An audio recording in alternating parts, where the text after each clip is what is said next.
I am sitting here staring at my screen, and my heart is literally pounding out of my chest. The moment I saw the subtle, terrifying hints dropping about a stalker lurking in the shadows around Trina, I knew something was horribly, fundamentally wrong. I mean, we all felt that sudden chill down our spines, right? That changed everything.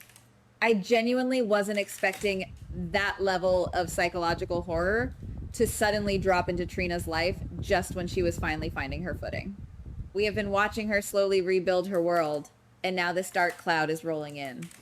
I am freaking out, and I cannot stop my mind from racing through all the terrifying possibilities of who is behind this. Let's look at where Trina is right now, because the context makes this so much more devastating. She has been through absolute hell and back over the last few years. She lost Spencer in the most tragic way imaginable. She survived Esme's relentless reign of terror. She dealt with her family's endless, exhausting drama with Portia and Curtis, and she finally put her foot down. She looked her parents in the eye and told them she needed space. She chose herself. She focused on her music. She had that incredible soul-stirring performance with Gio accompanying her on the piano. She is getting real music contract offers. She is glowing with independence and hope. And now, out of nowhere, there is a shadow following her every move. It makes my stomach turn. It feels so unfair that the moment she steps into the light, someone is trying to drag her back into the darkness. I keep thinking about who this stalker could be, and a theory hit me like a ton of brick. Guys, what if it's Rory? Yes, Rory Cabrera, the sweet, innocent, by-the-book rookie cop who was supposedly killed by the hook. I know, we saw him die. We saw the tragedy unfold. But let's be real for a second and look at the golden rule of General Hospital. If we don't see a body completely buried, decomposing, and confirmed by 3 different doctors, nobody is ever truly dead. Hell, even then, people come back. What if Rory somehow survived? What if he was whisked away, hidden away in some secret facility, and has been slowly losing his mind in the dark all this time? Think about Rory's history with Trina. He was the safe guy. He was the one who treated her like an absolute queen while Spencer was busy making the worst, most frustrating decisions possible. Rory loved her, but looking back, it was an intense, almost obsessive kind of pure love. He wanted to be her knight in shining armor. If he survived whatever horrific trauma happened to him, that trauma could have completely fractured his psyche. I can vividly imagine seeing her smiling at Gio, seeing Kai hanging around her, planning things with her. In his twisted, traumatized mind, he isn't a stalker at all. He is her ultimate protector. He is the only one who truly deserves her, and he is watching over her to keep her safe from these new men in her life. This is where it gets absolutely terrifying. If Rory genuinely believes he is Trina's savior, anyone who gets close to her is an immediate, lethal threat. Kai is already in deep with the Drew and Willow drama. He knows that Drew is regaining his mobility. He knows Willow is dangerous, and he's teaming up with Trina for a rescue mission. Gio is playing music with her, sharing these intimate, beautiful, creative moments that Rory could never share with her. A fractured, delusional Rory wouldn't just sit back and watch from the sidelines. He would systematically target them. He wouldn't see it as cold-blooded murder. He would see it as eliminating obstacles to keep his queen safe. The idea of Kai or Gio being hunted down by a rogue, presumed dead cop is giving me absolute chills. It is so incredibly dark, but from a soap opera storytelling perspective, it makes so much terrifying sense. I love this storyline because it finally puts Trina front and center in a high-stakes psychological thriller. She deserves the spotlight, and she shines so brightly when she has meaty, dramatic material to work with. But something still bothers me deep down.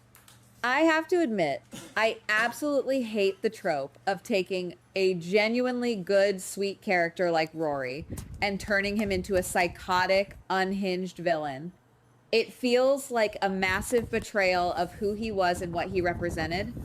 We loved Rory because he was the anti-villain. He was pure goodness in a town full of mobsters and manipulators. To twist his legacy into this creepy, lurking stalker, it breaks my heart. I am so conflicted. I want the intense drama and the massive shock value, but I don't want Rory's pure memory ruined forever. But wait, because my brain didn't stop there. If the writers want to pull a twist that is slightly less unhinged, but still incredibly shocking and emotionally devastating, what about Cameron Webber? I wasn't ready for that thought to enter my mind, but once it did, I couldn't shake it. Cam has been gone, living his life at Stanford, completely away from the Port Charles madness. But Cam has a deep, complicated, profoundly emotional history with Trina. They were best friends. They had that brief, beautiful, romantic spark, and they went through the absolute ringer together during their high school years. What if Cam came back, but not as the golden boy we all remember and love? Imagine Cameron secretly returning to town. Maybe things at Stanford fell apart completely. Maybe the pressure of living up to everyone's expectations finally broke him. He comes back to Port Charles, broken and lost, and he sees Trina flourishing. But instead of being happy for her, he feels entirely disconnected, abandoned, and replaced. He starts watching her. It starts innocent, just checking in on his old friend from a distance because he's too ashamed to face her. But then it spirals out of control. He sees Kai getting close to her. He sees Gio sharing the stage with her. He feels completely erased from her life. Cameron has always had a bit of a volatile, emotional streak. Remember his intense anger when Franco died? Remember how fiercely protective he gets over the people he loves? That raw protectiveness could easily curdle into a dark, suffocating obsession if he is in the wrong state of mind. If it is Cameron, I don't necessarily think he wants to be a cold-blooded killer. But imagine the horrific scenario. Cam is stalking Trina, keeping tabs on her every move. Kai, who is already highly observant and suspicious because of the Willow situation, gets a bad feeling.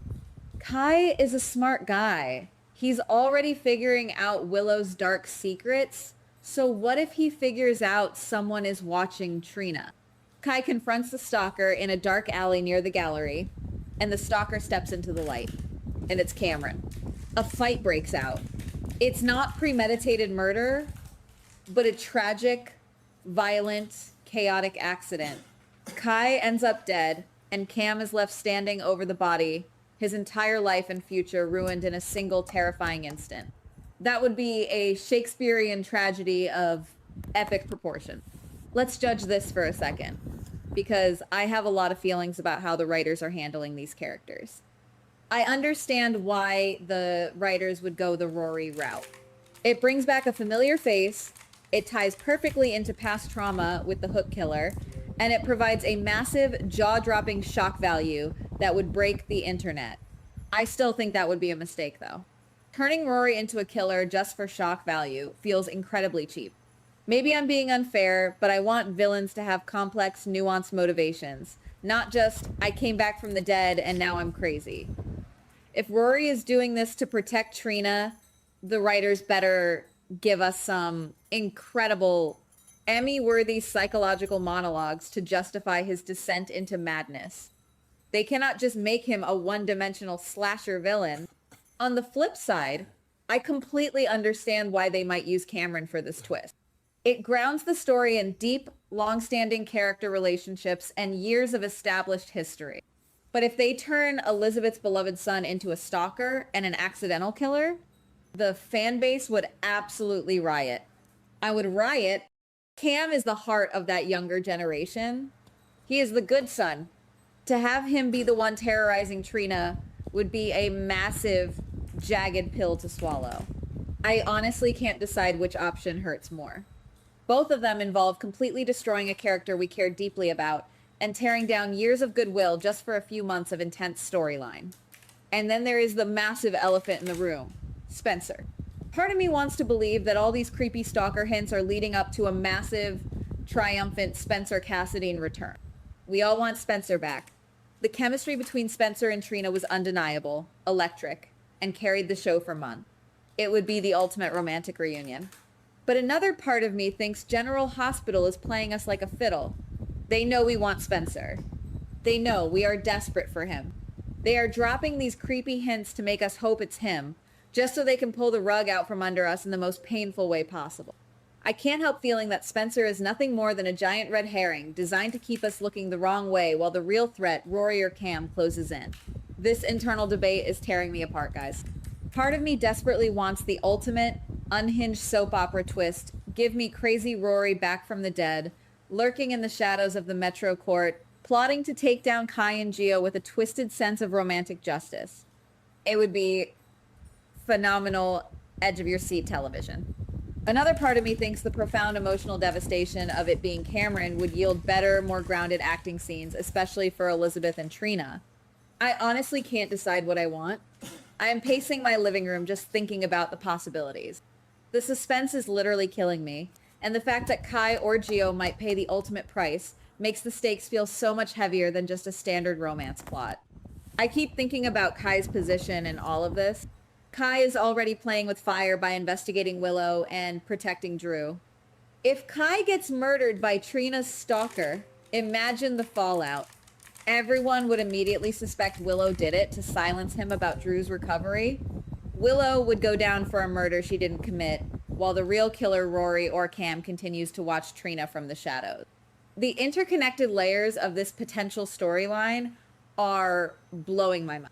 It is a writer's dream to weave these plots together like this.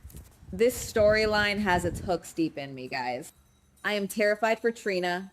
I am terrified for Kai. And I am terrified for Gio. We are watching a slow-motion train wreck, and we absolutely cannot look away. The psychological warfare of not knowing who is hiding in the shadows is brilliant, but it is emotionally exhausting. Every time Trina smiles, I feel a sense of dread. Every time Gio plays the piano, I wonder if it's going to be his last song. Am I the only one feeling this way? Am I reading way too much into the Rory and Cameron theories? Is it possible that it's just some random new character and I am driving myself crazy for nothing? Guys, what do you think? Maybe I'm wrong, but I feel like we are about to lose someone big, and the person holding the knife is going to be a face we know, a face we trust, and a face we love. Let me know in the comments below. Tell me your wildest stalker theories, because I am completely losing my mind over here, and I need to know I am not alone in this panic. Goodbye. Please like, subscribe, and comment on the GH Spoilers Daily channel.